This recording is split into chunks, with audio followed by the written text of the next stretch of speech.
Right, it looks like everybody is here. We are being recorded, so I've been reminded, and I need to remind everyone else to use your microphones. Sounds like they're working well. Welcome everybody to the governing body meeting. We've had apologies from Mike Greenberg. The meeting is quorate, so we can proceed. The agenda is very packed, and some of the agenda items have quite a short amount of time attached to them. And I want to give the allotted time we've got to the Wilson item, so I'm not going to shrink that. So what that does mean is we're going to need to proceed through some of the items quite quickly. So if I cut you off and don't give you the opportunity to speak when you want to, please forgive me, but that's just so that we can make sure we cover everything in the agenda. We're not expecting a fire alarm test today, so if the alarm does sound, we'll need to evacuate, and the exits are signposted in the room, one at the back and then through that door there. The Part 1 meeting is scheduled to finish at 4:15, and then we're going to move to Room C for the Part 2 meeting. So let's proceed then with the meeting. We've got Section 2 of the meeting, which is the declarations of interest. So the first thing is our governing body register of interests. Is there anything on there that is inaccurate? Have we captured everyone's interests, and anything in particular people need to declare for the meeting today? I'll take it from silence that you're happy it's accurate and there's nothing specific you want to flag. So let's go to 2.2, which is the minutes of the last meeting. So to go through them for accuracy, I'll whiz through page by page. So starting with page 1, page 2, page 3, page 4, 5, page 6, page 7, 8, and 9. So is everyone then happy that those minutes are an accurate record of the meeting? Yes? Good. So we've got attachment 3, which is the action log and matters arising, and there's just one thing on there, which is in relation to the performance report, and that's open. There's a note there, John. Do you want to just quickly?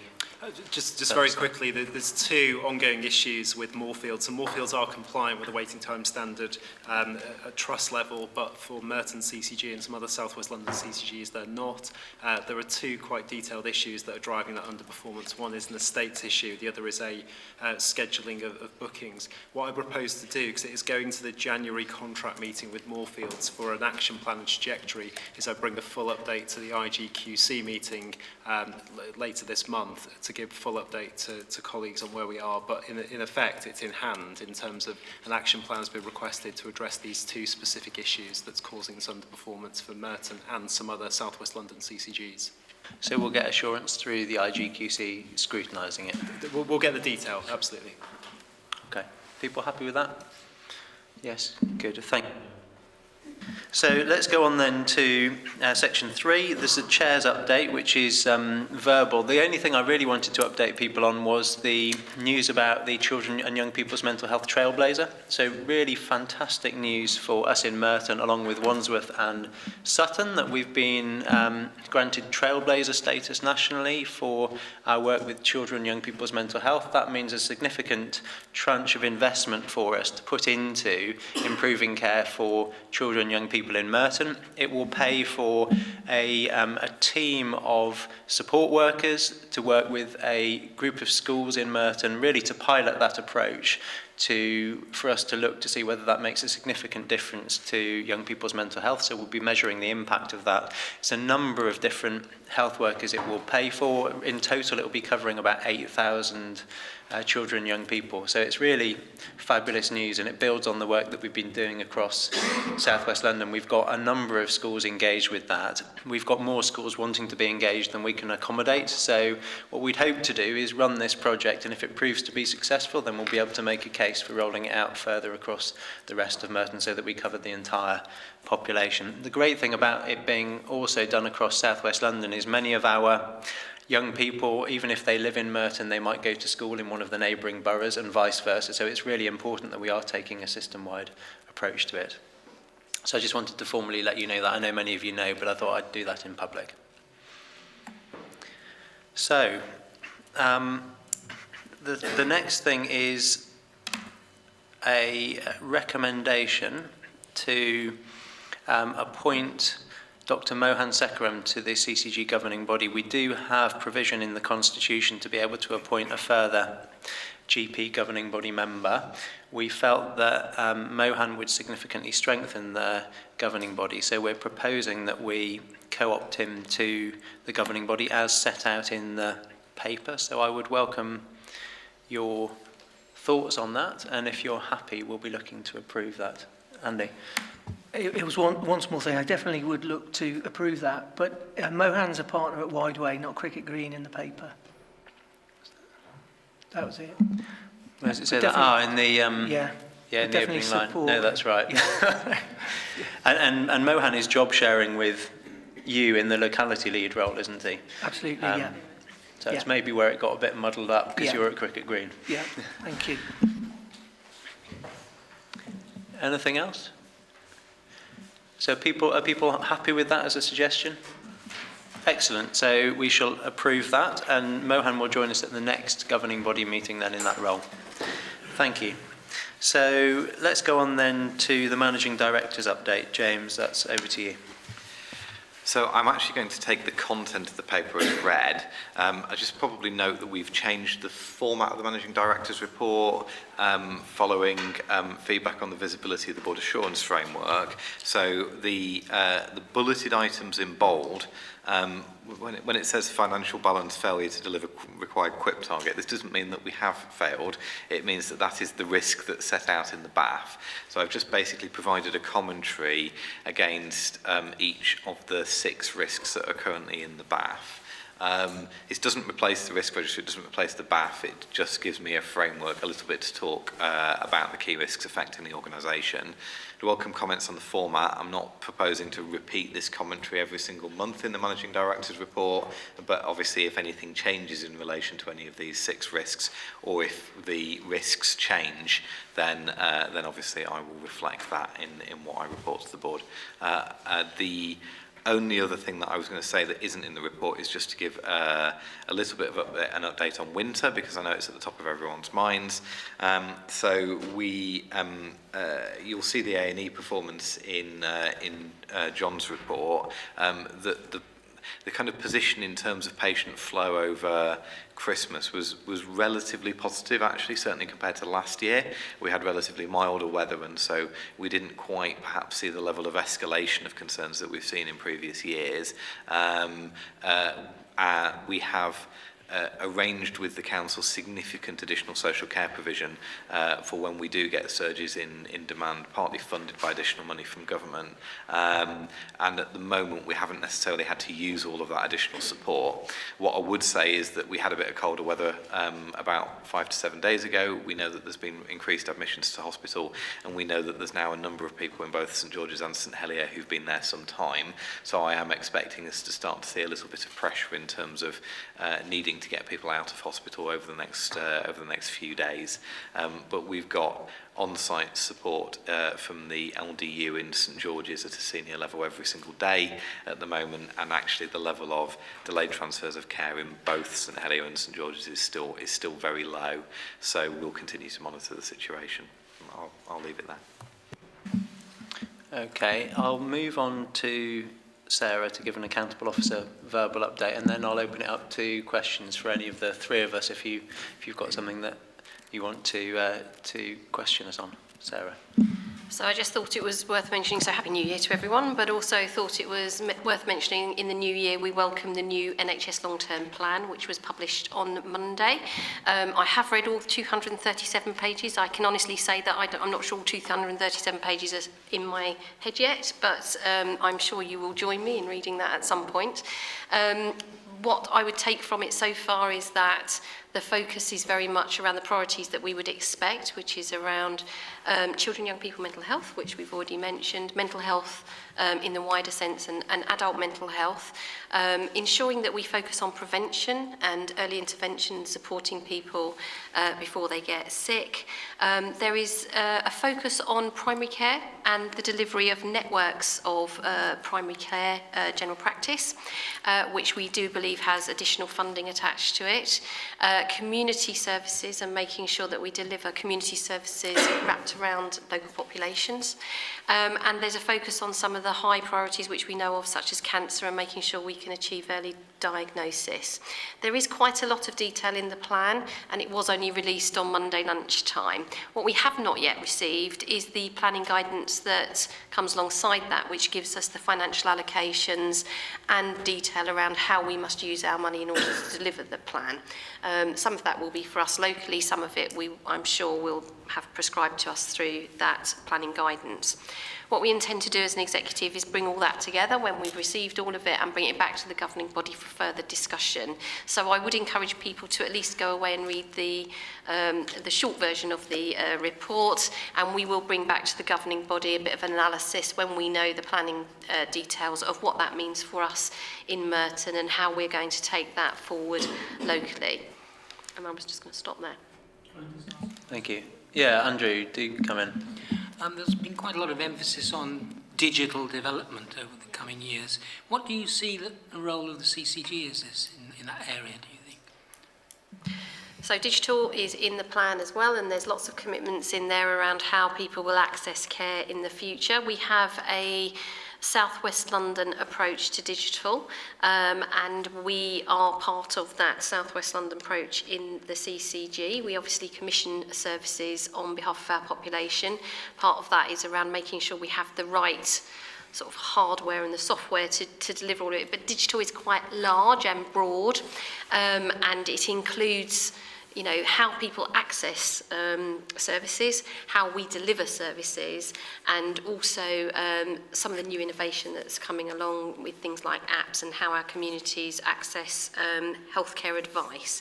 So all of that will be dealt with through our digital plan that we are doing at a South West London level, and many of the things that are in the long-term plan actually do talk about digital access to health services, including things like online GP booking, which they will expect us to have in place, and things like remote monitoring of blood pressure, those kind of areas. So, so the plan does give us an indication of some of the things that we have to do, but it's much broader than that, and we do have a plan across South West London to do that.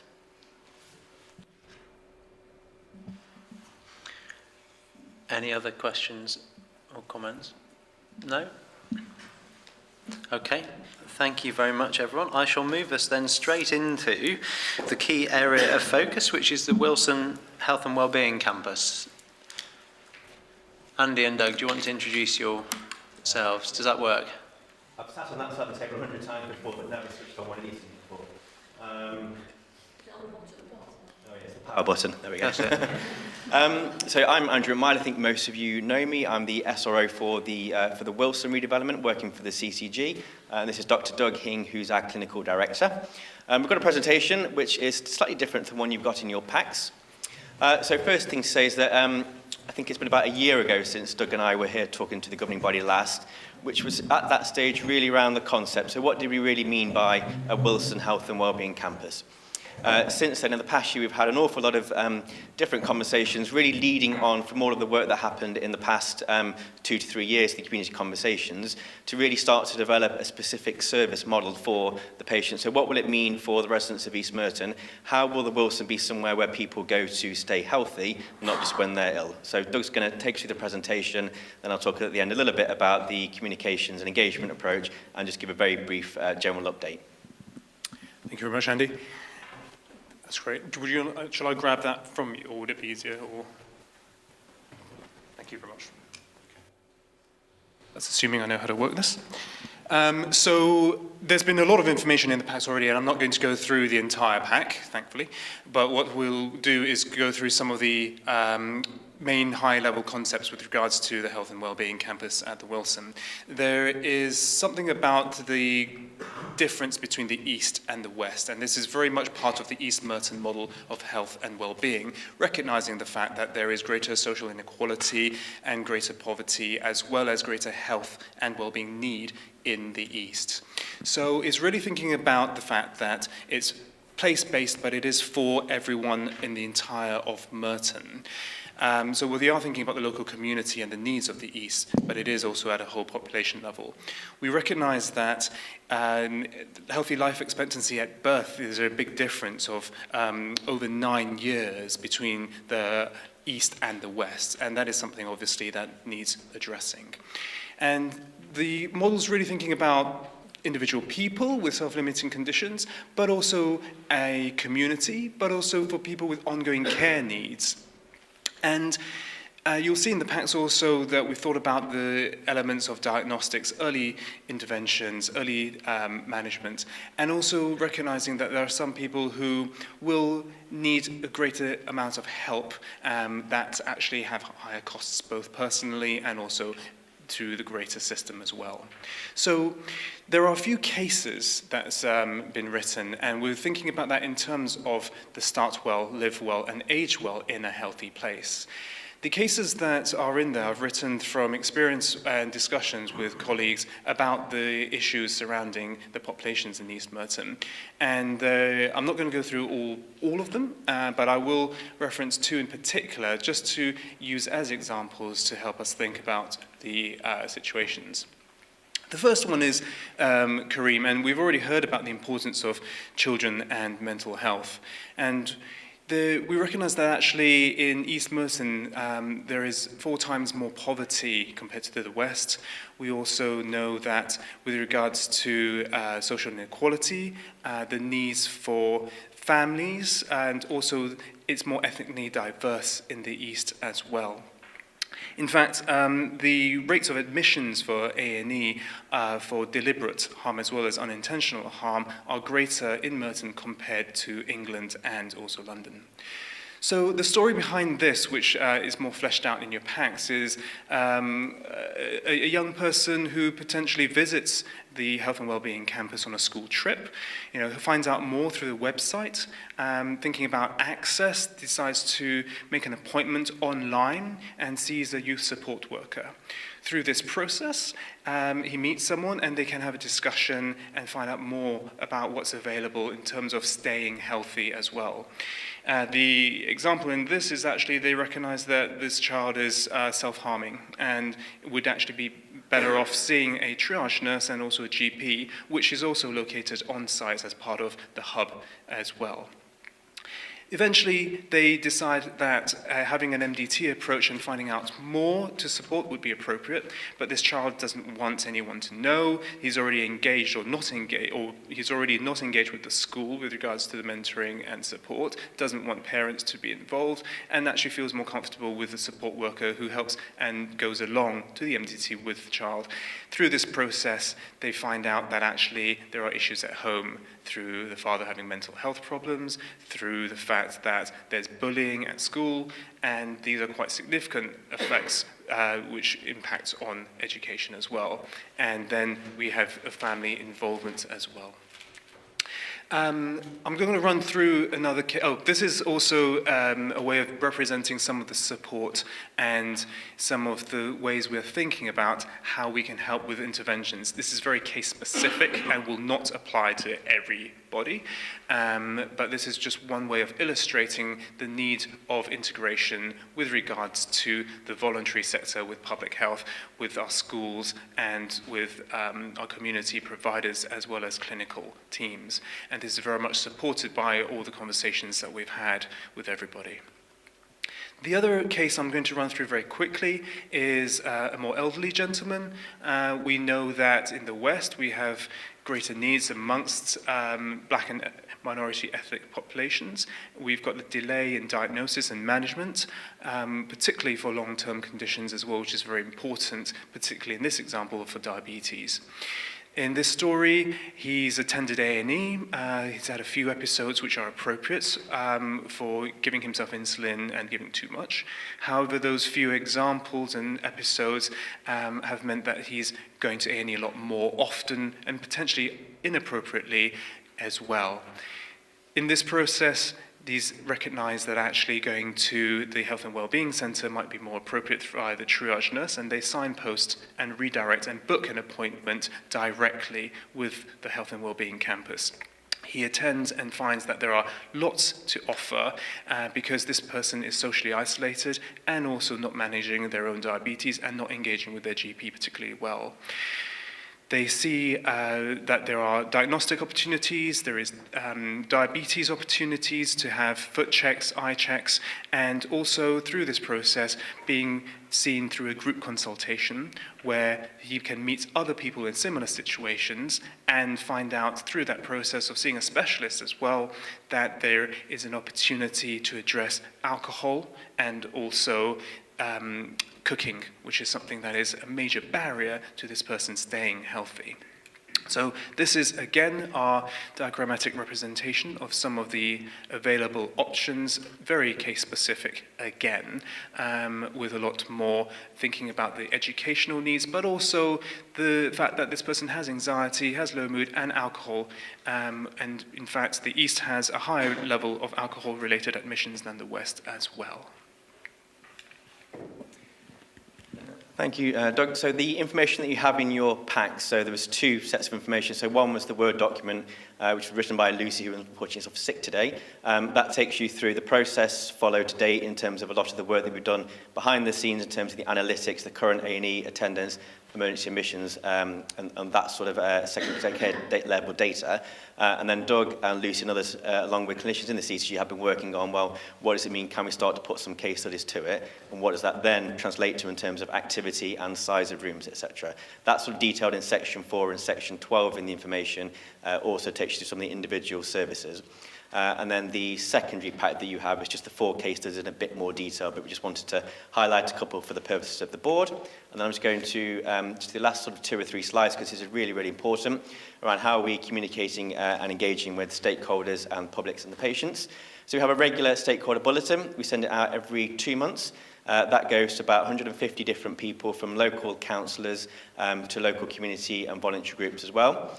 We have all of our information from all of our Wilson Programme Board meetings, which are co-chaired by Dr. Andrew Murray and Peter Derrick every 6 to 8 weeks, and that's hosted by the Merton Council for Voluntary Services. So all the information that goes to the Wilson Programme Board is on that website.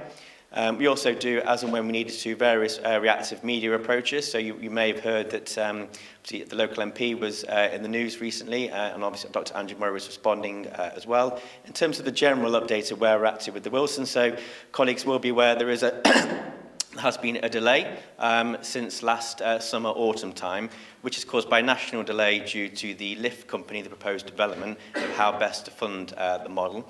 I wanted to absolutely reiterate that through some work that James Murray and others are doing, we're looking at any and every available source of funding and looking to get a positive decision to really move this on in Q1, which then really will start to lead us on to, if you like, what happens next. Because although we've done a lot of engagement work, I mentioned earlier, 2 or 3 years ago, there were about 400 different conversations held in community conversation workshops.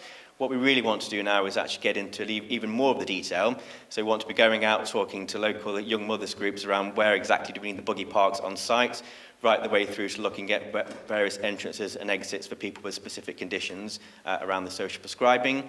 We are actively working, in fact, Dagmar and I had a meeting on Monday with Merton Voluntary Sector Council and a couple of other stakeholders to look at a well-being approach. So how, when somebody comes into the Wilson, will they get the look and the feel of this is a place where I can go to stay healthy? It's not just a place where I can go to get my prescription.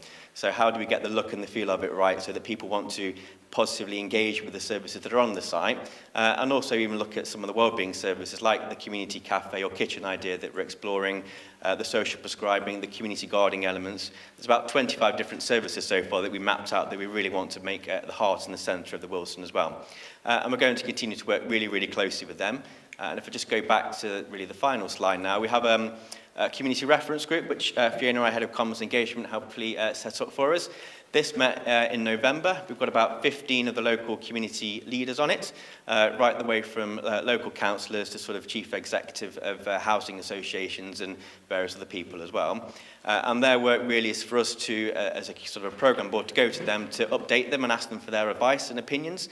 And as I say, we want to be really getting into this work in the next quarter to really be focusing on a lot of the detailed work, so that the information that we presented today and in your slide packs is going to become a reality in the next 3 years.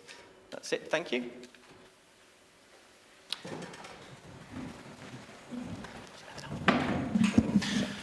Thank you very much, Andy and Doug. I know there's a lot more information in the packs that people have had in advance, and I'm sure people will have avidly read the information, because I know a lot of people are very excited about this project.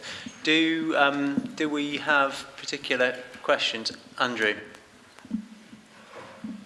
I think for somebody not involved, it's pretty impressive, really, the amount of careful thinking that's going into how it should actually be. But can I ask the $64 question, which is, well, when do you reckon it will actually open? So we're saying committed to the end of 2022.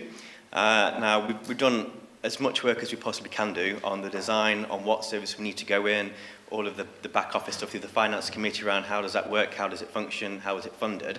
We're literally just looking at a source of funding, given that the national approach perhaps isn't quite suitable for us. So we're just looking at one or two local options, but I think we'll make a decision in the first quarter, and then actually we can bring something back to the governing body that said, you know, line in the sand, this is exactly when it will happen. But we're working to the end of 2022. Yeah, Karen? Could I ask how you think we could maybe start to implement some of the ideas in the model of care in advance of the buildings actually being ready, particularly as quite a lot of it seems to align with the ideas within the NHS plan?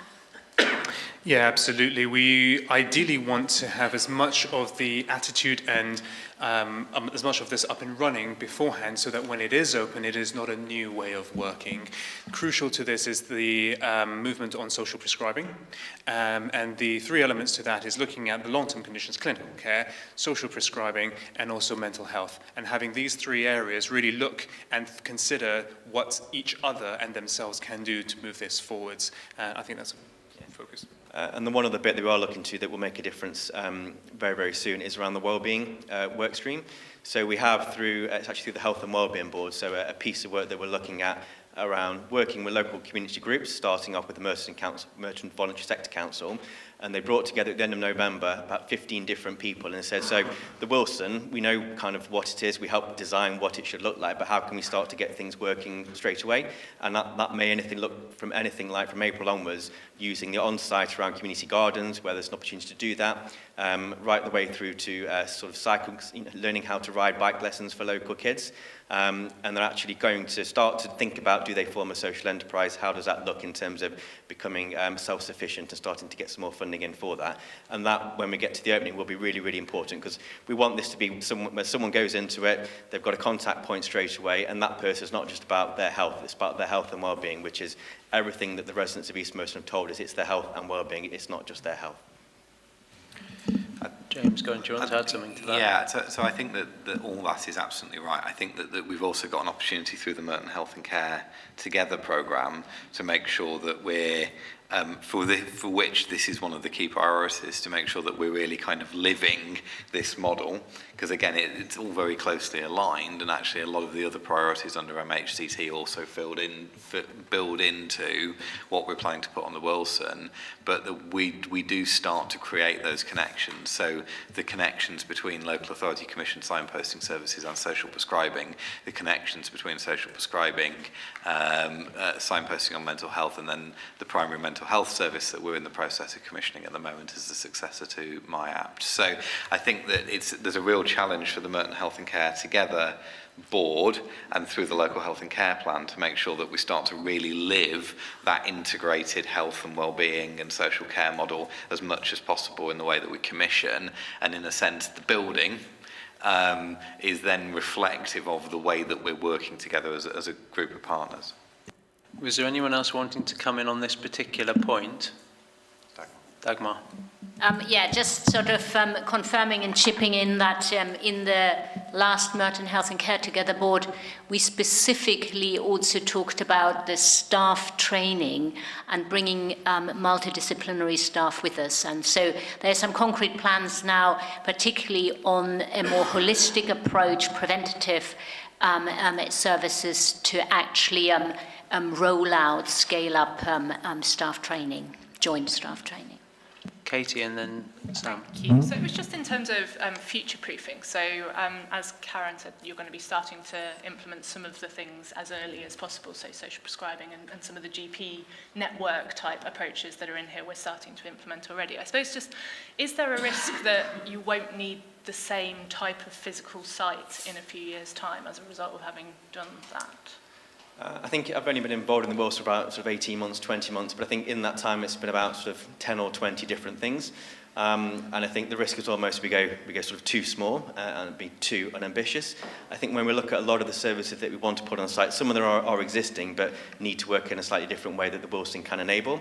And that might be from the integrated locality teams that we've got up and running, right the way through to working with the East Merton primary care home around diabetes, and actually using it as a site where those patients can not just go to get their health needs, but actually can then learn how to cook healthy and start to participate in some exercise classes as well. So it's using what we've got and the evidence that works, that we know works, but actually that we need a bit more of a push towards, or need to be a bit more ambitious and a bit more creative around.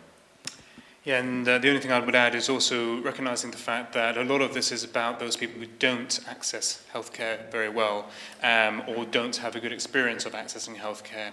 And this is something that actually we need a lot more, particularly in the East, where we have a more unengaged population. So I don't think there's as much of a risk. Sam? Yeah, just following up on that a bit is the kind of how of it, how it is, and where the leadership happens within the centre, because we know we've had centres where there are multiple services for years and years, and people going in and out of the same building doesn't make for integrated services. And how do you do that join up and where the leadership is? And I think the multidisciplinary training is absolutely great for pushing that forward, but we've had all sorts of common assessment processes and over years and years and years. It's the how is it you bring it together. And the other thing is obviously in the light of, so if I was thinking about Karim, of youth services disappearing, and bringing in things like volunteering again is fantastic, but it takes organising and it takes resource in order to make that happen and to hold it together. Where's the local leadership? Where will that come from? I think that's a very, very good question, and what's really pertinent about this is recognising the fact that it is not just a building, it is a different way of working, and that is absolutely fundamental and crucial, particularly with regards to working and networking across. So there's a lot here about integration, and one of the aspects about integration for me is people really understanding what everyone else does, and then having the social prescribing as well as a core glue for that, and people recognising that actually it is also my role to think about social prescribing, the other social determinants of health. It is also my role to think about mental health. I think there are a few, for me to answer that question, there's probably a few things. So one of it is quite boring, which is the contracting. Josh, not that Josh is doing a boring role around that, just happens to lead into that one. But Josh doing some vitally exciting piece of work around the children's models, where, for example, we know at the minute, between the CCG and the local authority, we commission sort of bits of a children's model. It's about how do we, through a contract, bring that together and use the Wilson, the physical space, to actually make it happen. Another thing for me from doing various learning visits elsewhere is around how do you get the people on the site to actually want to work together, and some of that is, probably by Bow, they have a breakfast meeting once a month for the service leads to get together.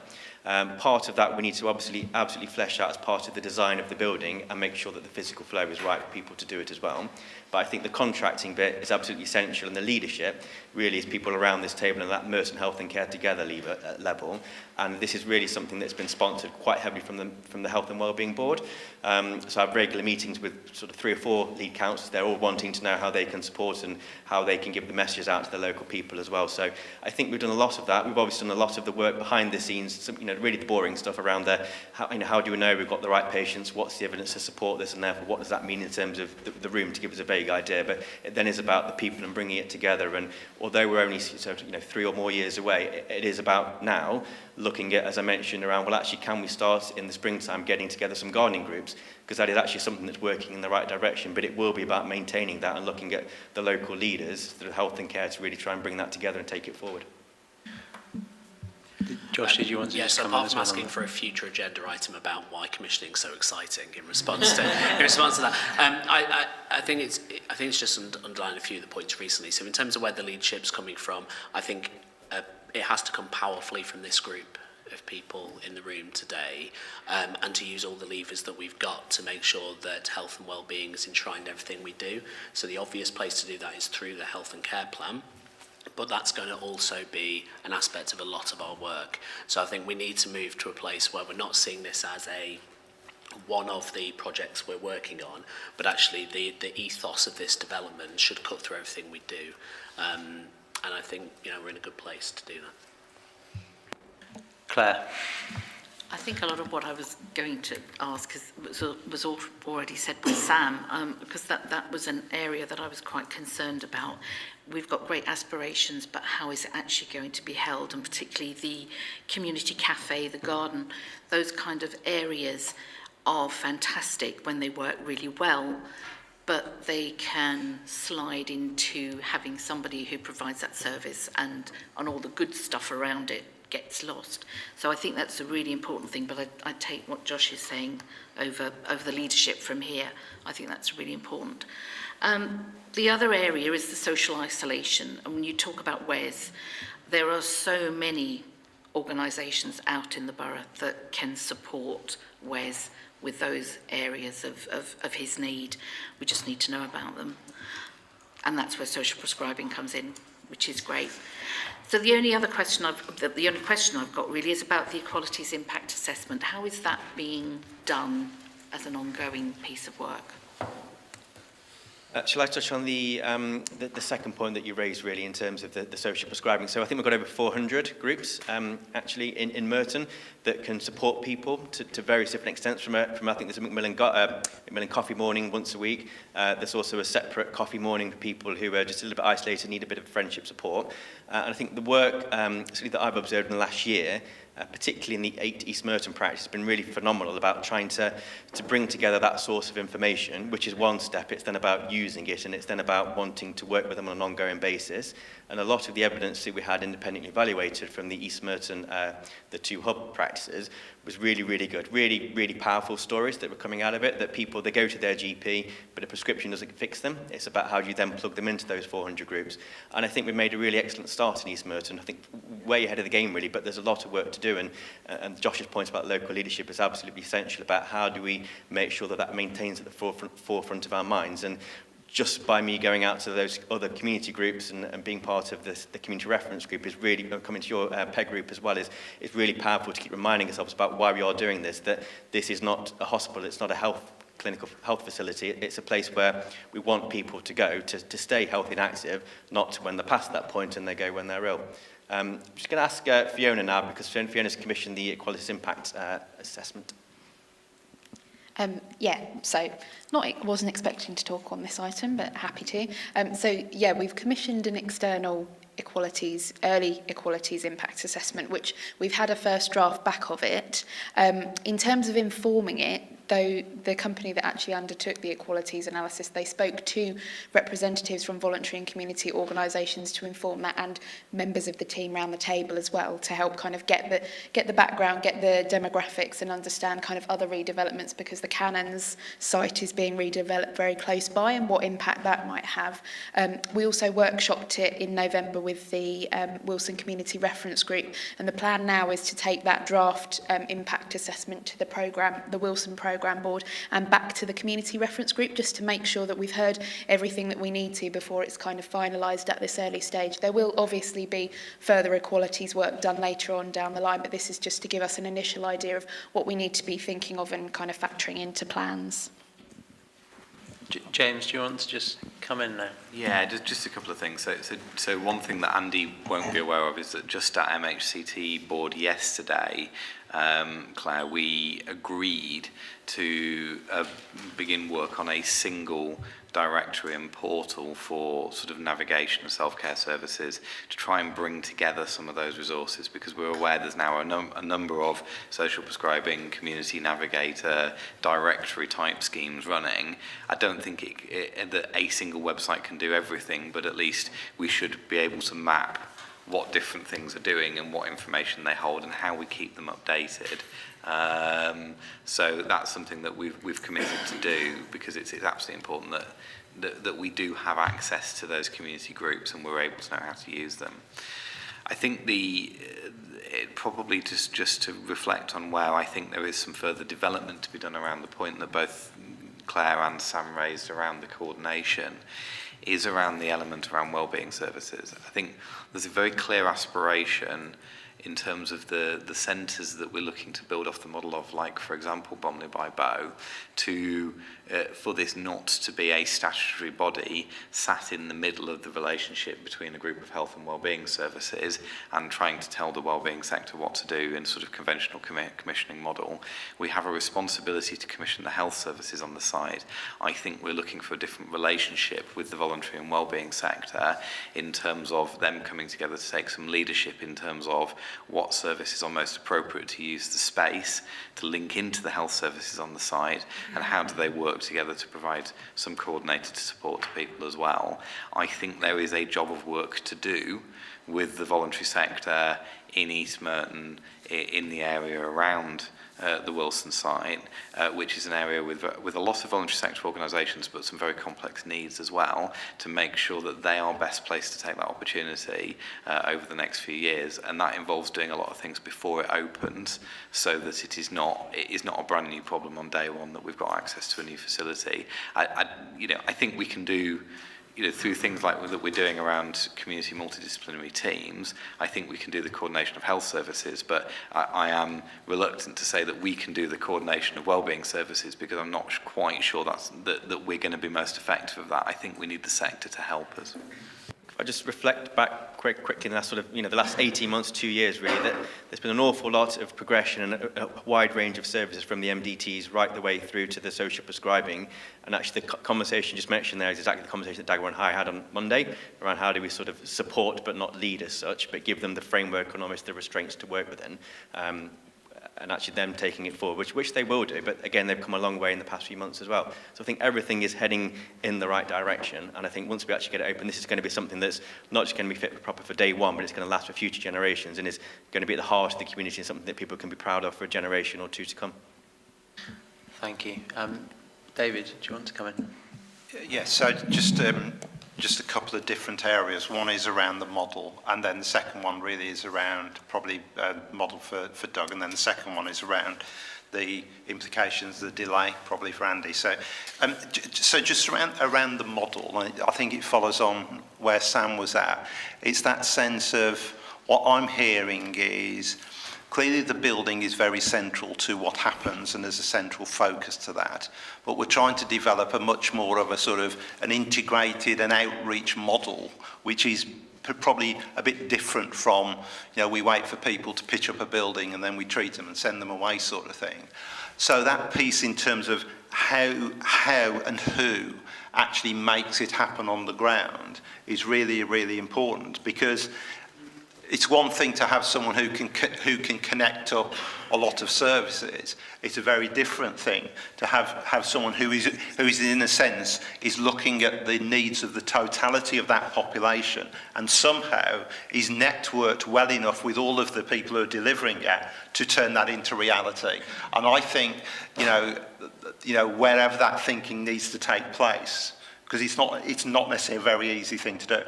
And if it does, and of course, if it doesn't happen, and it doesn't happen well enough, we'll still end up with a lot of fragmented services. And this seems so positive. So I guess the question is, where is that thinking really taking place? So just to make sure I've understood you right, there, in my mind, there's something about the fact that we've got engaged patients who know their GPs and who are involved in services, and this is something that's there as well that they can know about and signpost to. There is a large population who don't engage, and there's something about the need to outreach, the need to engage, and the need to utilize all our contacts. And so the Wilson Reference Group, the voluntary sector, our secondary care colleagues, A&Es, as well as our current GPs and the Federation, as well as everyone here, will have contacts. And it's about being able to utilise and harness that, because we need people to know about it. And so the example with Kareem was school visiting, learning, a place for families. We've also had conversations with the Canons development about sharing that as well, and actually the synergies that can come from the patients or public members that attend there, and actually what is it that they can benefit from by popping over the road, and vice versa. So there's a lot there that does require a lot of work, which we recognise. That's helpful. So my the second one was really then there's a delay, which I understand because of issues around lift and PFI. Firstly, the sense of, so what's the implications of that delay? And then my second one, which I'm happy to pursue outside of here, is what are the funding options we're looking at, which I think probably is a conversation I'm happy to take out of it. But really, perhaps Andy, just on the first point around, there is a delay here. So what are the implications of that delay? So there's been a delay since sort of July time. For national reasons, which I probably won't go into, just suffice to say there is a delay. Firstly, that's actually been quite helpful in some ways, because it's enabled us to have the sorts of conversations that we've had in the past few months to kind of go over and say, is this really what we want? And actually it is, and to remind ourselves and to do all of that work and to bring it all together, which has actually been quite helpful. We're clearly at the stage where we have been talking to different sort of options, which we talked to James outside the room about. And I think by sort of quarter one, we will be making a positive decision to say, yes, this is the route we're going to go down.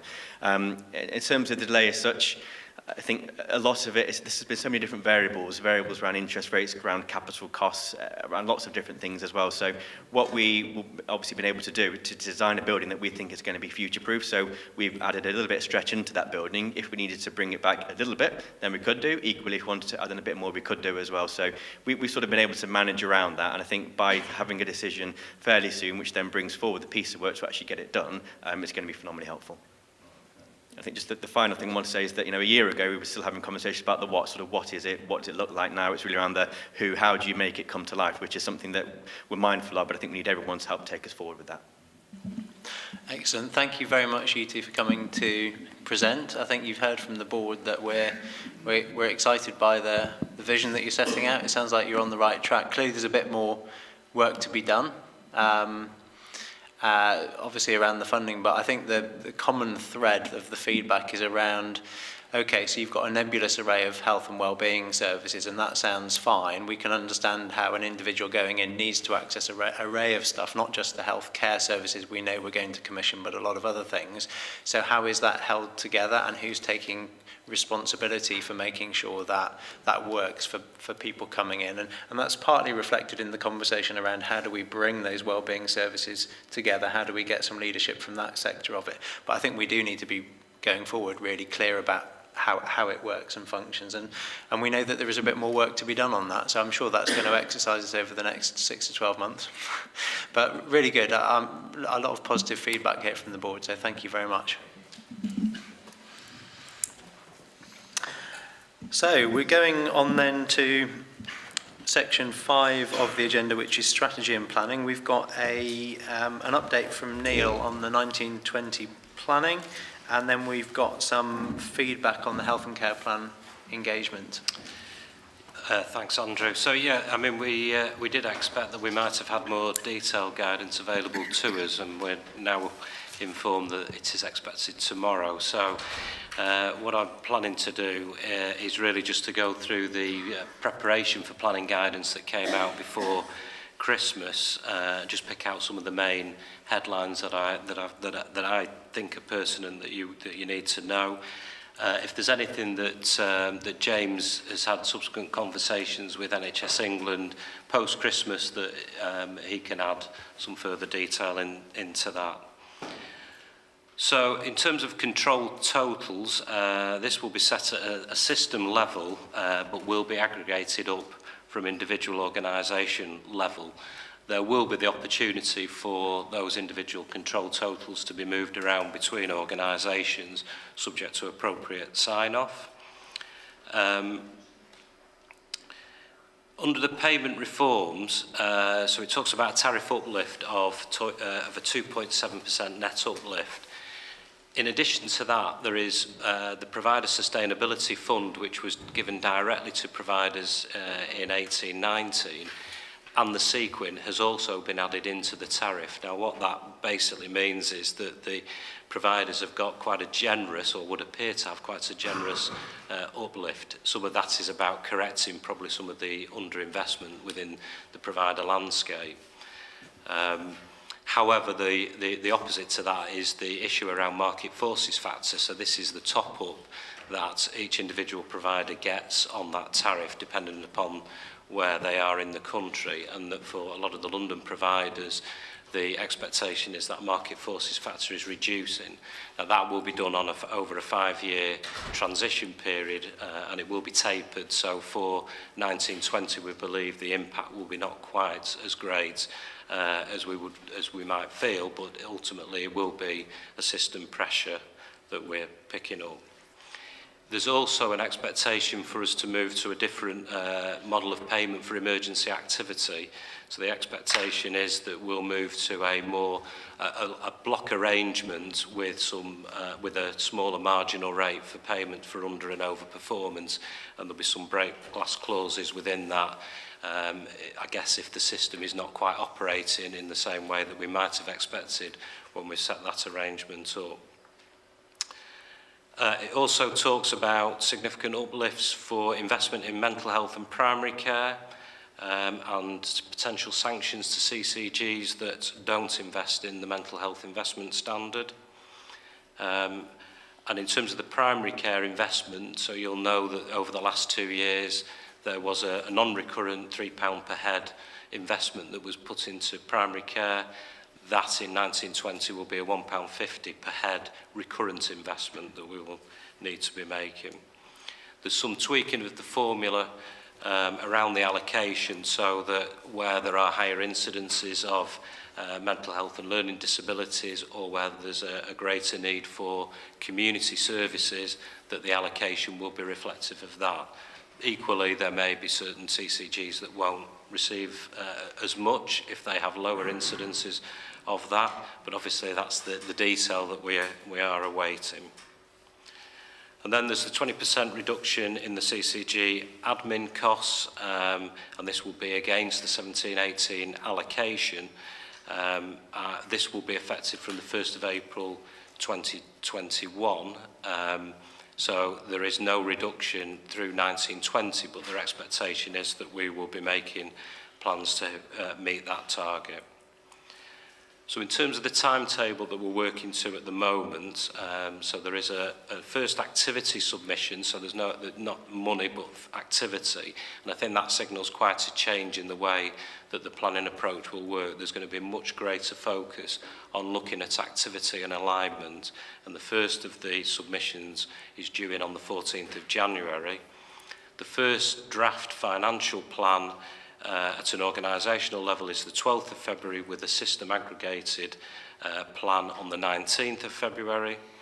Contract signatures need to be, contracts agreed by the 21st of March, with the board approving the budgets and the plan by the end of March, so that would come back into the April board meeting for approval. And obviously we'll have to go through the subsequent Finance Committee and other committees prior to that. And then the final submission would be the 4th of April, with the 11th of April being the aggregated financial plan for the STP, with all contracts signed off by the 30th of April. So that is not absolutely everything that's in that document, but it's not the most unwieldy document you've ever seen. It is fairly high level. Anybody who's read it and wants some clarification, I'm happy to see if I can answer it. I presume we'll be getting more on this in due course, will we? Tomorrow is So we thought we were going to get the financial allocations and all of the detail because we will have full planning guidance that comes with it. We thought we were going to get that yesterday, then we thought we were going to get it today. I have been told it's tomorrow, but who knows. So we are expecting it tomorrow, but let's see where we actually get to. It will be shortly. James? Yeah, I mean, just to add really, we talked about this morning with Wandsworth. there's a lot of changes in there. So from a financial perspective, we've got to map those through the whole system. And when we talk about the whole system, it's not just the 6 CCGs, it's how it's mapping locally. So some things are moving money between parts of the system, some things are moving in and out of the system, and what we need to be able to do is to map those properly. So we've got that process set up now through our Finance and Activity Committee that brings all the providers and commissioners together, but it's going to be quite a tricky exercise. So I think we will need to spend some time working this through in more detail as things arise. Obviously, it's frustrating given the complexity of it that things get delayed, but that's where we are. Okay, thank you. Well, we'll look forward to hearing more in due course. I'm going to take us on, though, to the health and care plan engagement feedback in the interest of time. Josh. Thank you. Apologies in advance. A cold is descending upon me as we speak, so my throat's a bit ragged, but I'll do my best. Luckily, 3.5 minutes of this item is done via a video, so I can take some care there. So you have a short pack in front of you.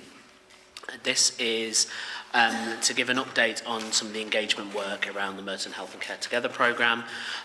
We've been looking to work with our partners on developing a single strategy, Case for Change, and we held a really well-attended event on the 21st November at CHAC 89 to discuss, as you're about to see, which you're about to see a summary of, which was to get feedback on those plans and to get some additional information about what things we should focus on. We had 150 attendees, which were from frontline staff, other partner organisations, and the public. And it was a great event, and many of us around the table were there as well. So, as you can tell, my throat is failing me, so I'll pass over the video.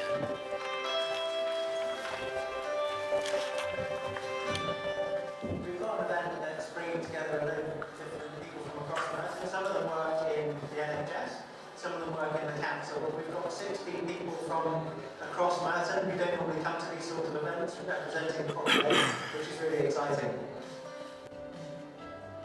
We need to understand the health and well-being of the whole population in Merton, not just those who knock at the door of our services. Keep that in mind.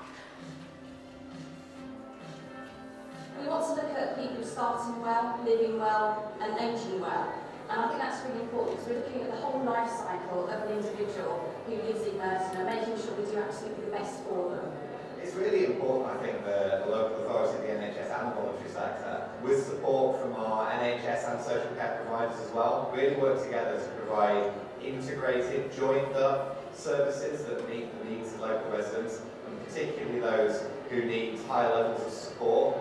Today I've mainly focused on the conversations about mental health, because personally there's something that I suffered with this last year, just about the prevention, about the treatment that's available today, and then hopefully what we can work out together moving forward.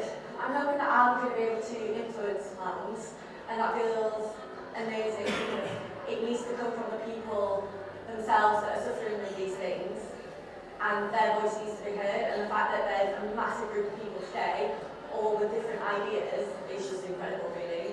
We were looking at children's therapy services. What do families want and how can we make the services more streamlined for the needs of the young people that are in Merton? I've been to a lot of events like this, but there's a better positive energy in the room about making a difference today.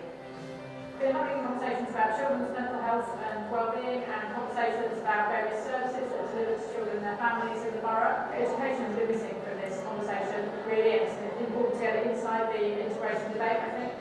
It's great to sit here with all the participants around the table, so few and far we get these meetings to talk about what really matters to Merton and how we can make a difference, so it's great to be here. Actually, it's been very lively, very engaged people, and great to get so many people together to talk about these kind of issues. I'm interested coming here in the hope that the talking can stop and the doing can start in relation to integration of health and care. I think it's really, really exciting what is in the future for all of us, patients, people in the public, and for the professional. They get a sense of well, they're achieving things and they're making people satisfied and happy.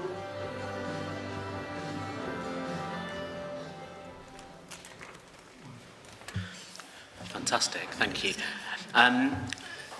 So there were some themes that came out of that video that really came through in the feedback. So one of the key messages that came back was around mental health, how important that was to almost everybody in the room. The other one was around integration and working with schools, which we referenced before around the Trailblazer project, but that's something we definitely need to take on and move forward with. As well as that video, we've got on the next slide a nice one-pager summarising the feedback. I draw your attention particularly to the little drawings of Andrew and Dagmar, but apart from that, there was obviously a huge amount of support that these were the areas that we should be focusing on, and a lot of really good innovative ideas about how we might want to improve services. There was also, I think, a very, very strong steer to make sure, as Dagmar mentioned in her opening speech at the event, that we look around the needs of the whole population and treat things holistically. The event was enjoyed, so we had a huge amount of positive feedback about the event, as I think came through there, and now we've got a lot of work to do. So the health and care plans are meant to do a lot of things. I'm not going to read out all of these bullet points, Polly, because I'm not sure I'm physically able to with my throat like this, but it's meant to really show how we can jointly address some of these big challenges facing Merton, and that we are working together to tackle some of those sustainability issues that underlie. So big challenges like workforce, community engagement, the funding and the outcomes that we're seeking to deliver. So I'll move on to the next step. So as you know, we have a monthly Merton Health and Care Together board that met yesterday. It meets every month. That board is going to be taking stock of the feedback from this event and making sure that we can build it into the delivery plans and the strategy that we're developing via that forum. There are going to be discussions at health and wellbeing boards in January and February, and we're looking to publish as a discussion document the initial health and care plan by March, with feedback and final iterations coming through in July. So I'll stop there and open for discussion and any questions. Apologies for my voice again. Thank you, Josh. Well done for getting through that. And I mean, I must say, I think the video is fantastic. Really encouraging to see that. So any questions or comments? David? Really a comment rather than a question, but you might want to respond. But I mean, it's really positive. I mean, I wasn't at the event, but from what I've seen here, it's really good. You've made a tremendous amount of progress from lots of people, and that's brilliant. To ever get to a single plan, given a lot of the experience across the country, lots of local authorities and CCGs, you can't get to this position. So it's really positive. However, what comes is, then how do you move from a plan into reality? And I think, it's that's the bit that is an issue that needs to be picked up to drive this and to make it a reality, almost very similar to what we were saying, on the previous item. Great to have a plan, it's got to become real. So I know that needs to happen, but I think that's one of the things, I guess, for us as a board that we would want to be seeing. How do we move from planning into implementation to turn this into a reality? So I say it's a comment more than a question, but you may want to comment. So I'll save Josh's voice and come in on that, because I mean, it's been one of the key questions that we've been asking through the Merton Health and Care Together board, actually, is, let's just not have a nice document that we're all happy, it reflects our common aspirations, but let's start to turn it into priorities. And at the board meeting yesterday, there were two very concrete things, well, three really. The first was that we've been working on a sort of proof of concept for our joint working, which has been around integrated discharge management between health, community services and social care for this winter, and that's a live and running scheme, and has partly contributed towards the very low number of delayed transfers of care for Merton that are in place this winter. So we've been using that to pilot some of our operational joint working in an operational priority area. We also had a paper that looked at an integrated approach towards putting prevention across a number of strategies. I think more importantly, we've been doing some work to pull out from what came out of that event and from our wider joint planning what our 1920 priorities are as a partnership board across the borough, and we had identified a draft set of priorities, and having the discussion about them yesterday, what was really positive was that they're certainly reflected in the things that we're working through in terms of the CCG's operational plan. Everyone else supported them as well, and when we then did a cross-reference of them against the NHS long-term plan, they were very much the same areas as well, under Start Well, Live Well and Age Well. So actually, you know, the key thing with MHCT, it's been running for about 9 months now, has been to move from that forming phase into it becoming something that has some real governance, some real traction, and is a proper partnership board. That doesn't mean that we won't ever have to refer decisions back to local governance, because this is still the statutory body for health services commissioning, and you know, I don't, by sitting around an MHCT board, get to not bring things here. That's not right. But all of us have the seniority sat around that table to agree some strategic approaches and make some decisions about working together in the best interest of local people. And we're beginning to actually take some real decisions through that now, and we've begun to set some shared priorities. So I think you're absolutely right. It's always been my concern that we, you know, just set up another talking shop, but actually it's beginning to feel, and the council officers say as well, it's beginning to feel very real now, and beginning to actually change services. Sarah?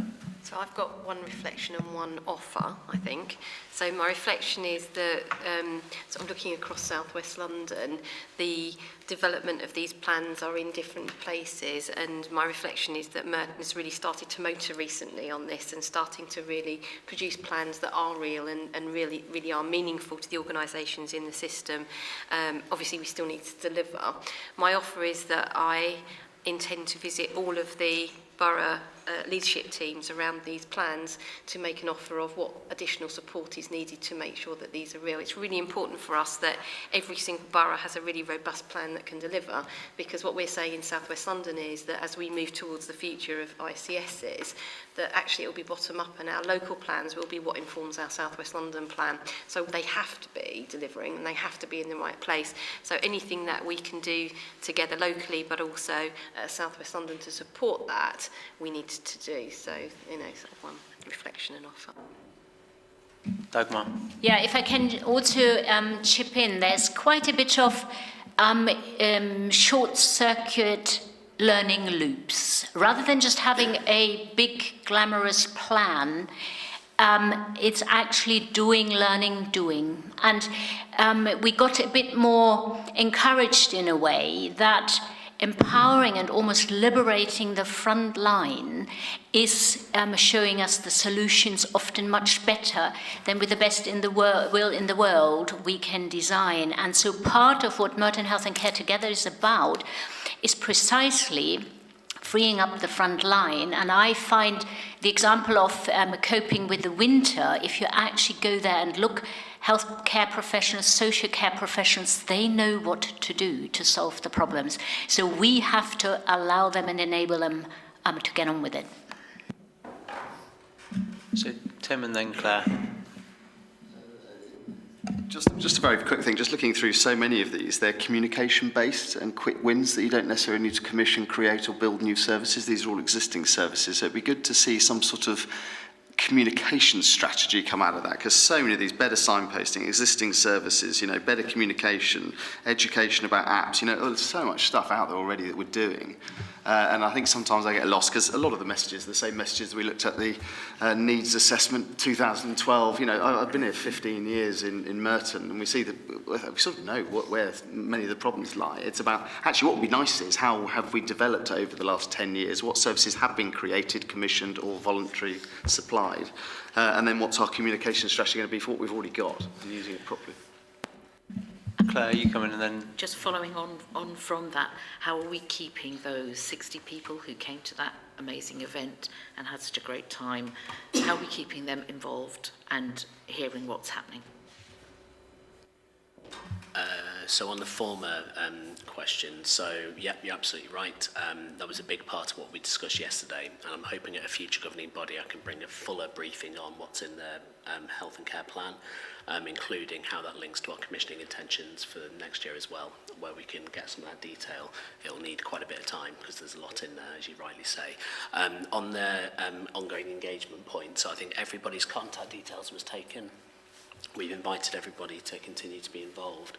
In February, we're going to bring an item to the next board to discuss the engagement strategy ongoing for this, with a particular focus on how do we get all of the resources from all the providers around the table together to get to more than some of their parts. I think we'll move on from this item, Sorry. partly because we're running out of time, also because Josh is running out of voice. So thank you. Thank you, Josh. Compassion in action. Really good to get an update on that. Let's go on to section 6. So these are both yours, Julie. It's about quality, firstly, the follow on engagement very report. nicely, actually. Yeah. So we've had a bit of a theme of engagement, which is really good to see. So the first paper that you've got is the Patient and Public Annual Report that we used to have to do on an annual basis. We don't actually have to do a report, but we have done one to pull together all of the work that's happened over the year. And this is from January to December 2018. We know as a CCG that we've got a statutory duty to involve patients and public in planning and of the commissioning, the services that we commission. And we just felt that even though we don't have to do an annual report, we would do one just because it showcases really the work that we've been doing. We will be getting assessed from NHS England on how well we engage with the patients and the public.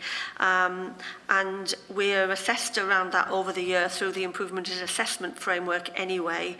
But what will be happening between now and March will be that NHS England will be accessing our website to see quite how user-friendly it is and what information we've got up there. We know from last year that one of the challenges in Merton was that we didn't evidence the work as well as we could. So we were rated amber last year for our engagement with patients and the public. And I hope, even listening today around what we've done with the Health and Care Partnership and the Wilson Project, I hope that what we're able to do in this report is evidence all of that so that we are able to get ourselves and in a better position and get green, albeit it's not, I absolutely accept it's not just about the mark that we get. Fiona's going to go through the documents. We're not proposing that we go through every page, and I think she's just going to pick out some highlights, some of which, as I say, we've already actually talked about today, so we may not need to touch on the Wilson and the Health and Care Partnership events again, but I'll leave it to Fiona now to give an update. Thank you. Yeah, so we don't have slides for this, but I'm assuming that everybody's read the paperwork anyway. And as Julie says, I won't go through the projects in any detail. I guess what I wanted to just say is that obviously the information in the report is a summary. It highlights a lot of the activity that we've done, but it by no means represents every single piece of work that we've done around engagement over the last year.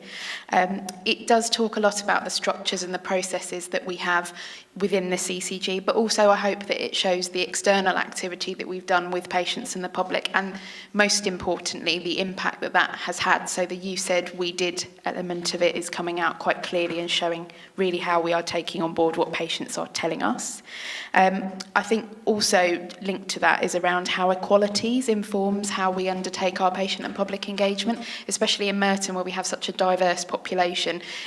It's showcasing kind of how we are working with different populations and not just those who we hear from all the time. I think the video of the event really shows how actually a lot of the people in that room were not people that we ever have spoken to before, and they may not want to engage with us again. They may want to be a one-off, but that is absolutely fine. But it gives us really different voices, and it's really helpful to us.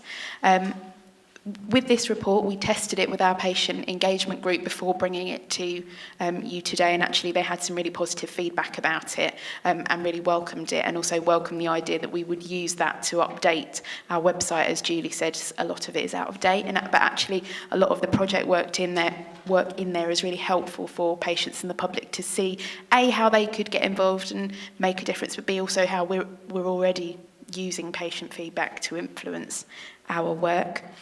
a lot of the future planning around patient and public engagement focuses on really embedding best practice with commissioning teams. We've come together across the LDU and there's a lot of new staff who we want to support to make sure that they are undertaking engagement in the best way, as well as continuing to support commissioning projects like the ones you've already heard about today, and developing greater relationships within the partnerships that we have and using the networks that our partners have to best effect, so that we're not kind of starting all over again with building relationships with people.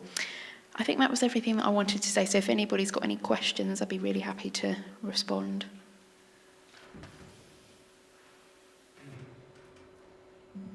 Silence. Claire, go on. I've just got a comment rather than questions, because obviously I've been reading the report. I mean, I think it really reflects the work that's been done across the CCG, across all the staff engaging in the patient engagement work, and I really applaud it. And certainly the work that the patient engagement group members have been involved in finalising the report is a really valuable thing as well. So I think it's excellent. Well done. Thank you, and I would echo that. I think it's really good, and it's really encouraging to see how much has been going on, and that's informing what we're doing. So thank you. Okay, shall we go on to the next one, which is the public sector equality duty report? Don't leave your seat. No. So the next item we've got is the public sector equality duty, and this is, we have a statutory duty to report through the Equality Act how we engage with people with protected characteristics. We do have to do this. This is a must-do every January, and every public sector organisation will produce a report as such. So what you do have here, and I'm sure when you opened the papers you groaned a bit at the number of pages. We've got about 90 something pages. You've got the full report, which is the public sector equality duty, and you've got two appendices, which are the workforce equality standard, and the so I've lost my train of thought now, and the Equality and Delivery System 2, sorry, apologies. What we tried to do is, rather than you have to go through all of them documents and pages, Fiona has very helpfully summarised all that into 8 slides.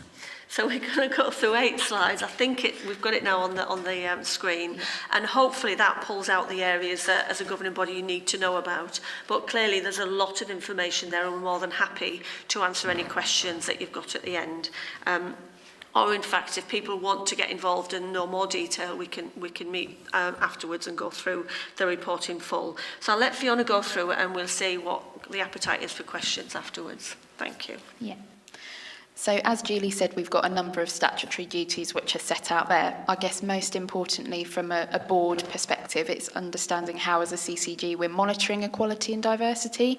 Across the LDU we have an equality and diversity group, and they really focus on assuring our engagement and equalities work on an ongoing basis, and they're the ones that kind of assess us around our annual work plan, which is also, I think, as an appendices to all the other documents that you've got.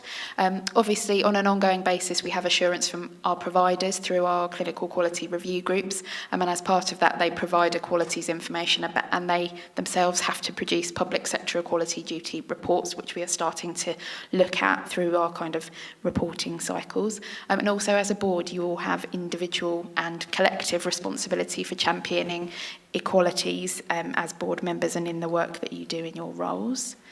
I've put up there the equalities objectives just to remind everyone what you all committed to as a board from 2017 to 2021. I won't dwell on those because they've been discussed here previously and agreed. As Julie said, one of the other two elements to the equalities work is around the equality delivery system.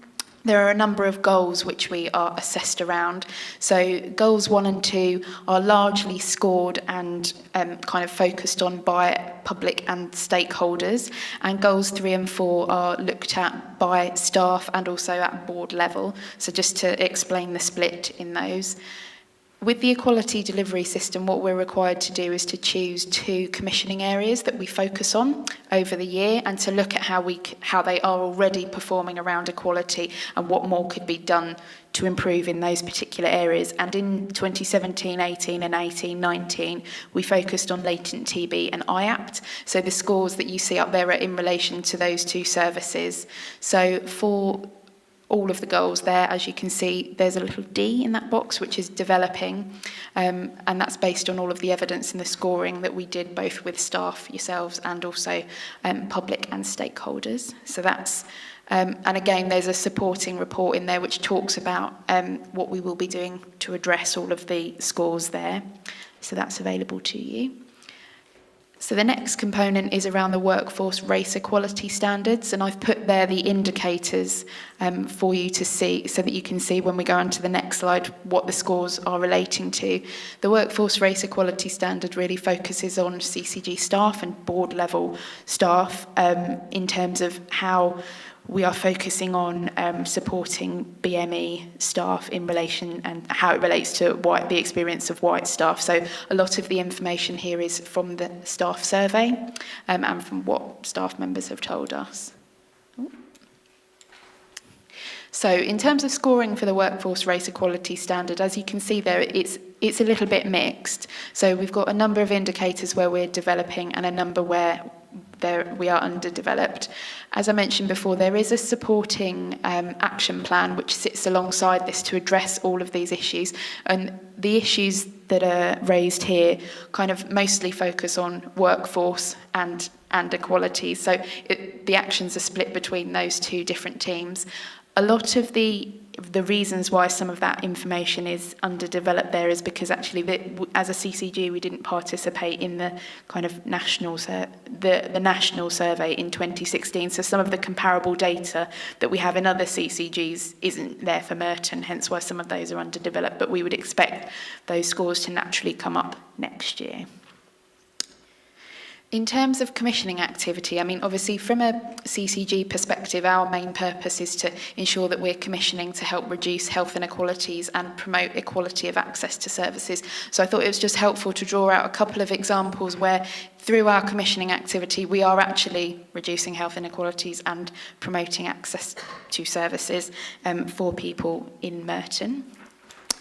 And as we've heard about already in the various reports and the Wilson and the local health and care plan work, I thought it was helpful to draw out here that in terms of protected characteristics, the kinds of people that we've spoken to through our engagement work, it's often easy to say, you know, we spoke to a group of people, but how representative were they? Do they actually have a voice that speaks about the experience that we're looking to focus on? So I think that just shows you the kinds of groups and the interactions that we've had with people over the last year. And then finally, this just summarises the action plan of what we will be focusing on from January to December this year. I think the main thing that I'd like to highlight, or 2 things to highlight, are that this year we will be choosing 2 new commissioning areas that we focus on. So we won't be focusing on latent TB and IAPT this year. And also that through the kind of planning and work that we do, we will have a board level discussion again about all of the topics that we've talked about today, and thinking about how you can all better champion equalities in your role and as a board as a whole. Any questions? Thank you, Fiona. I think that's really helpful. And clearly there's some stuff in there for us to reflect on as a governing body as well, in terms of our training and development and the representative nature of the governing body as well. So I'm expecting, I can see that set out in the next steps, that we're going to be doing some sessions focused on that, which I think is really helpful. Sarah? So colleagues that were at Wandsworth this morning will get fed up with me saying this. So I wanted to talk about exactly that, the workforce race equality standards. And so I'll just repeat what I said, that I met recently with the chief execs of all the providers across South West London, and we were talking about RES and how you actually change the perception and do something different. And there are lots of schemes that providers are doing, including reverse mentoring, where somebody from a BME group might mentor someone like myself myself in ensuring that we're not making the wrong decisions and are taking account of difference and supporting people. So I think we need to think differently as a governing body, rather, because I think sometimes we look at it and we make sure that everybody's doing what they should be doing, but we might need to think very differently about how we personally take accountability and how we might take that forward for Merton. So we had a really good discussion in Wandsworth actually, where we talked about reverse mentoring and actually how that might work with the community as well as with employees, and I think we do need to think differently. So I'm asking the team, and I asked them and I asked them again, to go away and look at what is the best practice around this and how can we really make a difference locally. And so I think training is good, and we all ought to do training, but I think we might need to do something quite significantly different to what we are doing now in order to make it a reality. So that I'm just putting that out there. I think that's a really good idea, and we did a bit of that as part of the Diabetes Truth project with the Health and Wellbeing Board, where we paired up with people from a number of different groups, and as a board we did that. It was a reverse mentoring interaction, and it was really helpful. It gave real insights into some of the issues for some of the communities who are not accessing support for diabetes as well as they could, and we could definitely expand that approach, I think. Yeah. South West London St George's apparently are doing some reverse mentoring with young people in the community, and I think we could do something very similar. And we are also looking at workforce across South West London and going into schools locally, and I think we might need to think about how, as governing body members, do we support that kind of work and do this differently. Julie? Just to summarise what our next steps are really. So you can see that we've got quite a few 2 or 3 action plans, and what we've done is we've tried to work across all of them so that they're saying the same things and we don't have the actions meaning, you know, we're doing it that way, sorry. So what we want to do is take the staff survey ones, which include a lot from the res, to the staff forum, and then we will feed up from the staff forum we agreed into the executive committee on progression with that, and we'll probably need to have a discussion about the equality delivery system and what that feeds into. But we did touch on this morning in Wandsworth as well, so we'll come back with a plan as to how we do that. I think because a lot of work goes on in those meetings, but it sometimes feels like it's by the same individuals and then it doesn't go very far, and we do need a bit more buy-in from the rest of the organisation. Thank you. Thank you, Julie. Claire? I think the idea of the reverse mentoring is brilliant. Great one. What I wanted to talk about though was we're not doing latent TB and IAT this coming year, so we need to decide what we are going to be doing. And I wondered whether maybe that's something that we could take to a patient engagement group to come up with some potential ideas. Yeah, definitely. Yeah, we can definitely explore that. I mean, we haven't had any conversations yet. It says on there kind of it's in the January to March bracket to decide that. So I think, yeah, we have got scope to have a conversation with them and test out what we think would work. And I think it may be worth looking at aligning it perhaps to local health and care plan work that's already ongoing. I was going to say the same, that we link in with public health as well, and we do it across rather than just within health itself. Yeah. Okay, great, thank you. Look, we do need to then we've had a good discussion about those 2 reports. It sounds like the board are impressed with the quality of reports, but we do need to formally approve them. So can I ask, are we happy to approve the engagement annual report? Yes, and the equality duty report? Good. Okay, so they're approved, and thank you very much. So we'll go on to standing items. We've got 10 minutes for these. I might stretch it to 15 minutes for these 2 items. Finance report month 9. So in summary, Neil. Yes, okay, so it's actually month 8, not month 9. So the report's right, it's just in the agenda. So there's detail. I'm not going to go through the detail. I expect people have seen that. There's not significant changes from what we've reported previously to the board. So to summarise, year-to-date and forecast outturn both on plan. There are still some significant risks out there, but obviously as we are approaching the year-end now, those risks begin to diminish. But I think the one risk that I would like to flag to the governing body is around St George's, in particular the RTT, and we are seeing that movement. So the problem with that is it's not being as we're not able to forecast as well as we would have liked to through to the end of the year. So at the moment, it's almost like a wait and see when we get the numbers coming through, and the latest set of numbers show that things are beginning to move. So that is probably, in terms of the acute, probably the biggest risk. We've done year-end deals now with Epsom St Helier and Kingston Hospital. Also includes the elective orthopaedic centre. So locally we are beginning to tie down and cap that risk, which particularly in the case of Epsom St Helier is good. In terms of the non-acute area, there's an issue around mental health placements has emerged. We're still doing some checking, some validation of that. So at the moment we're flagging that as a risk. We've reported some of the risk in the position, some of it outside of it, and we're continuing to look at that.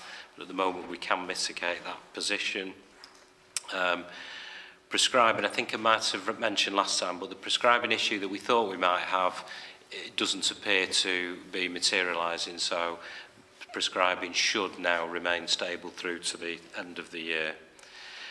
One final piece I would like to point out, a bit of good news around the better payments practice. So that has been read all year, but with the corrective actions that everybody that we've all put in place, and with the help of all the budget holders, we've now managed to turn all of that green. So that is a real that's a positive thing. That's on page 23 of the pack. So that is a very summarised version of it, but I'm happy to take any questions. Well done, thank you. David, is there anything you want to come in with? Reid, just to add, so we've got another Finance Committee on the 22nd of January, so we'll go through the latest numbers there. I think it's just the point that Neil makes in the overall summary, and that's the level of spend which is covered by non-recurrent. So we've got 5.6 million of non-recurrent reserves playing into that. So the issue there is for me less about, well, how does it pan out this year, but the implication on next year. But of course that will be in the context of what we talked about previously about next year's planning and the resource allocation. So we'll have to pick that up as we get more certainty about the numbers for next year. But I think that for me is one of the significant ones. It's the level of underlying risk that we've got still within the system. Yes, thank you, David, because I think that is very important for Merton. We are actually in a recurrent deficit. It's not massively a massive deficit, it's around $500,000, but it does signal that we've had to cover, or we will have to cover, some of the recurrent pressures out of our allocation next year. So it is an important thing to be focused on. So whilst we might hit the targets, it's not. It's through the fact that we've had to use non-recurrent money to cover that. So any questions or comments on the finance report? No? Okay, before we go on to the performance report, we've got an item on finance committees in common, the terms of reference. Should be very quick. It's just really, we've sent round the final terms of reference for the the finance committee in common, get my terminology right, which has been signed off by the finance committee at the last meeting in December. It's been through the relevant legal advice, so we're just for formality taking this through the governing bodies now for final sign-off. The only points that were raised really at the last meeting was around making sure we got enough flexibility around the deputies such that we weren't reliant on having GPs from everybody. So we still require 3 GPs overall, but it gives us a bit more flexibility to make sure we can keep the committee quorate. I don't think there's anything, unless there's anything you want to add, David, so hopefully it should be straightforward. Okay. Any questions on this? I think we need to approve that. Yeah. No? So are we happy to approve? Is that a yes from everyone? Yeah. Okay, so that is approved. And now we'll go on to the Governing Body Performance Report. John. Thank you, Andrew. I'll take the report as read and call out a few key highlights, starting off with some good news. You'll notice in terms of IAPT access that the October position is marked as green for the first time for some considerable months. We have seen over the last 6 months or so an improving position across Merton IAP from a very difficult position back in May, June period. The overall position for Q3 is very marginally below where we wanted it to be, but not to diminish the success of reaching 4% against our access target of 4.1% for Q3 of this year.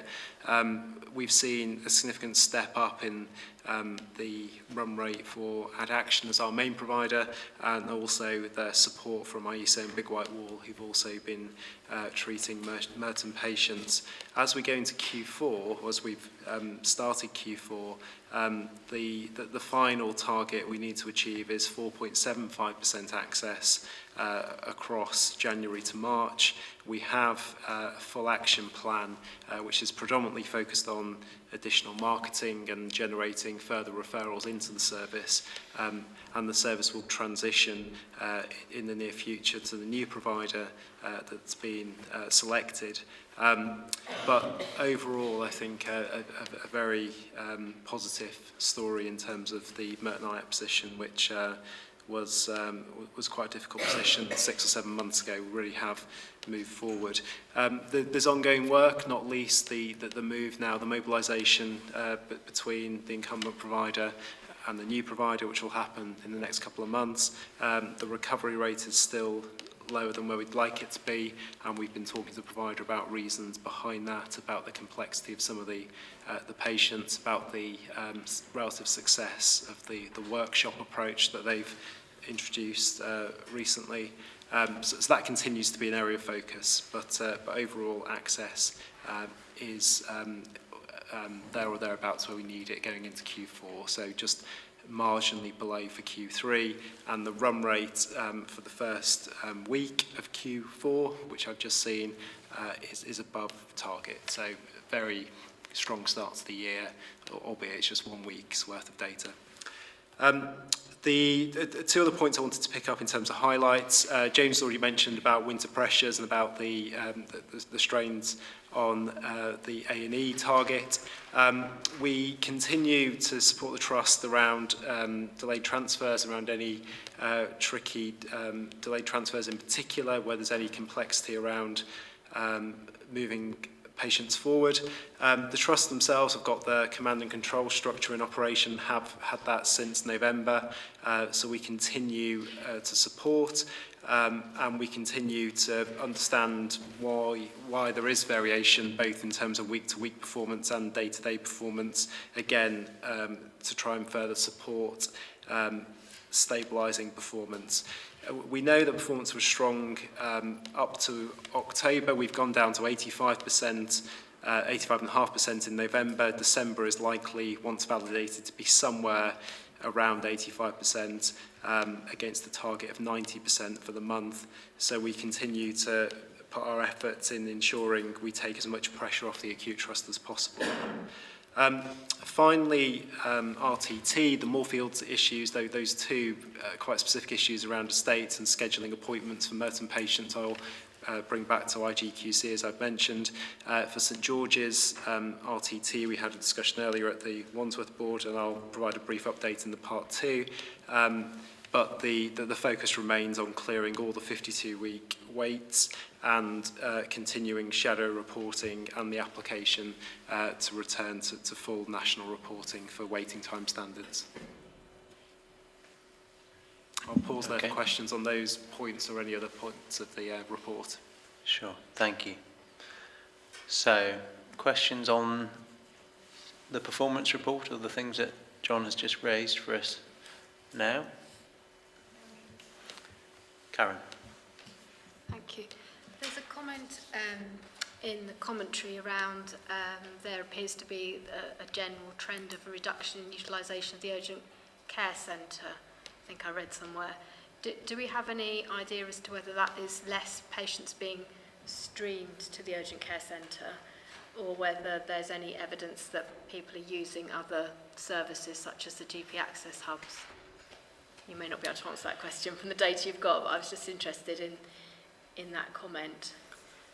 So I know from all our discussions around A&E, we're looking at maximising use of the urgent care centres and indeed GP hubs and taking as much pressure off majors and ED as possible.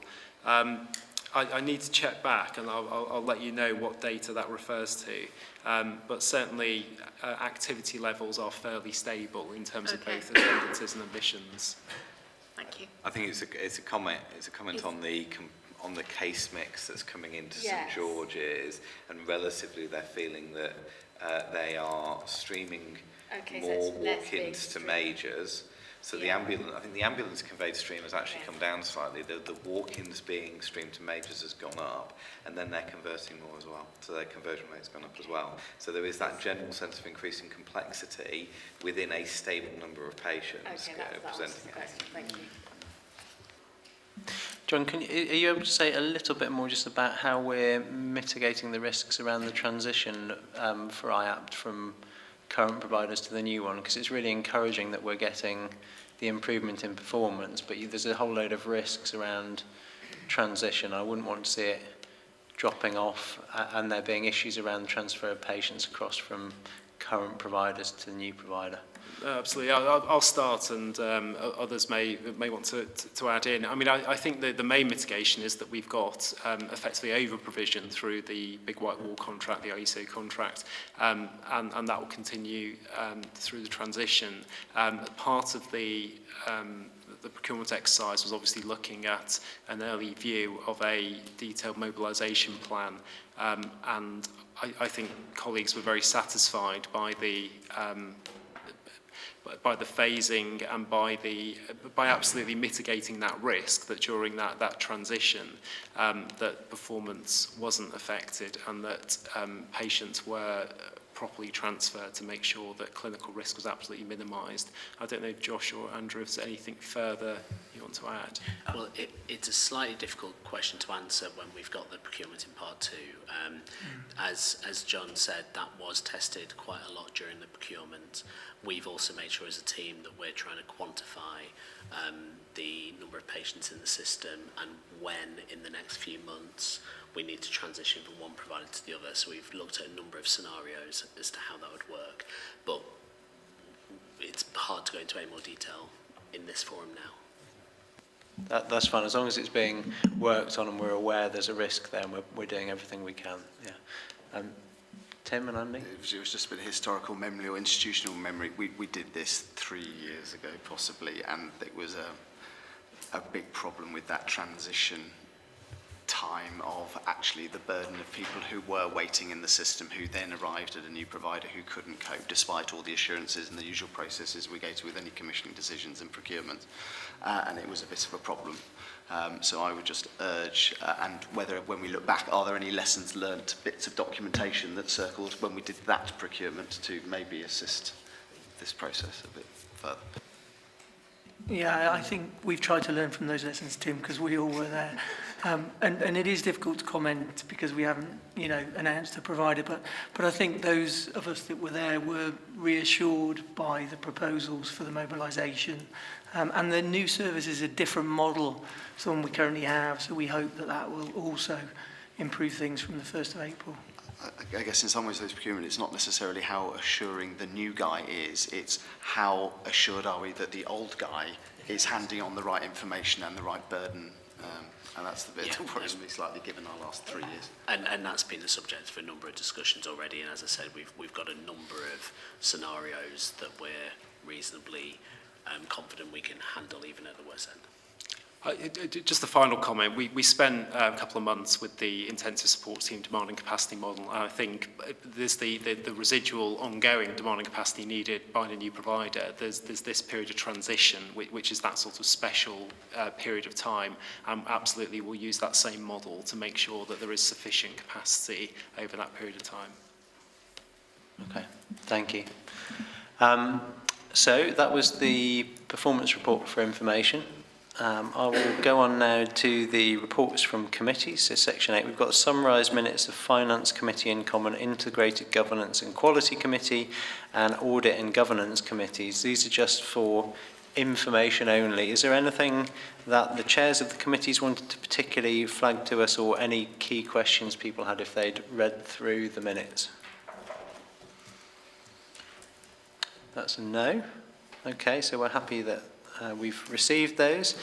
The next thing is I haven't been notified of any other business. I haven't had any written questions submitted. And we're tight on time, so I'm going to go straight on to 9.1, which is the date of the next meeting, which is the 6th of March. That is in Rains Park Library, which is part of our journey round Merton as we look to hold our governing body meetings in various different locations. So next one is in Rains Park on the 6th of March. So I will now bring the meeting to a close. Thank you, everyone. I'm afraid not in this meeting. Sandra, in future, if you've got key questions you're going to want to raise, the best thing is to submit them in writing, and then we know that we can schedule them in. This particular agenda was particularly tight for time as well, so we haven't got a specific question slot on this one. If you've got something you want to talk about, we could maybe just have a quick conversation afterwards in the transition as we move into part 2. Well, can I just say, you probably know from history that I've usually got a question or two I want to ask, so I would ask that perhaps you could allow a little bit of time for that. Also, although I was this sent the papers in advance, some papers are missing from that, and a very important one, item 5.1, there is no evidence there, nothing that I can refer to, so I am unable to write previously written questions to you, so I don't have the information I'm hearing at the meeting. So if you've got questions arising from the discussion today, if you then put them in writing following the meeting, we will make sure we get a response to you in writing before the next meeting, or we can pick it up at the next meeting.